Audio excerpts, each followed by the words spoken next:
Hi, Nora. Thank you so much for your work this week. I want to say that the topics that you're covering this week are so raw and so vulnerable. And you mentioned in your second note that the second poem was particularly difficult for you to write. And so I just want to start by applauding your bravery and saying that um, I think that some of the best um, and most important work that we write is also the hardest. So I just want to applaud you and say, excellent work.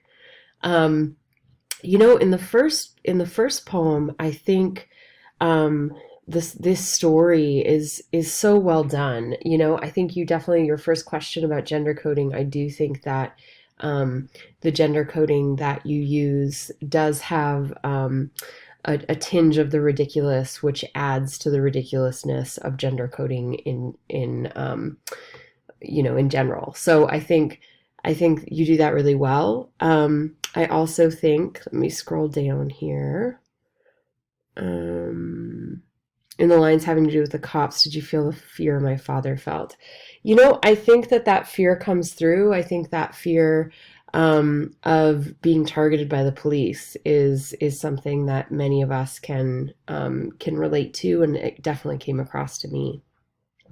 So, what I'm going to suggest for your next edit of this poem is to scale it down a little bit. I like this repetition: I, a man, my wife, a woman. Um, I think the year and those details are important because we're talking about a changing world when it comes to stereotypes of sexual identity and gender identity, right? So I think that's important. But what I want you to do is to make this less story-like and make it more poem-like. So how can you redact some of the language in order to make it tighter, to make it flow more?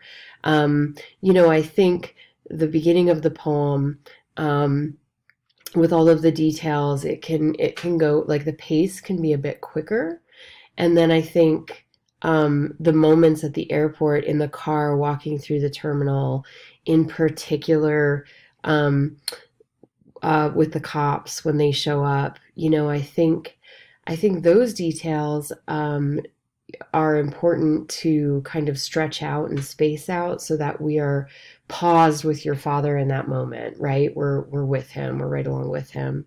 And then I think to speed it back up, the rhythm back up again at the end would be a good decision to make.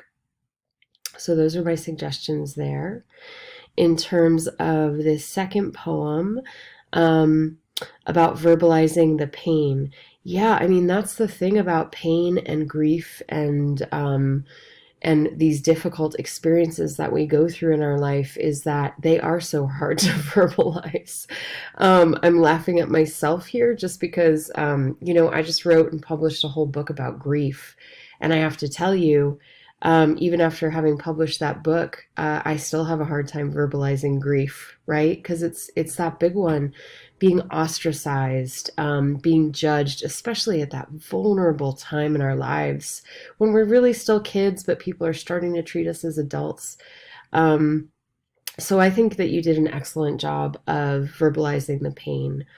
In terms of punctuation, let's take a look at that. I think um, what a comma does, so it's mostly commas and periods that you're using at the ends of your lines. What a comma does is it lets us take like a half breath, and what a period does is it gives us a full breath. So if you think about it right like that, and you read back through, this is how I would read this stanza in particular. I attempted to make friends. One girl who had low self-esteem expressed worry. I greeted her with what I was taught, but my simple compliment was misconstrued. Something kind morphed into something malicious. In mere days, I was made invisible, right? So you hear the difference between the comma and the period. So if you go back through your poem, I think perhaps you'll get a clearer thought, a clearer idea about how the punctuation is functioning. Although I do think that these periods at the ends of these lines and the full breath give us a moment to really process exactly what you're feeling, and I do think they add to the poem. So I hope that helps. Thank you so much. Look forward to where you're going with these.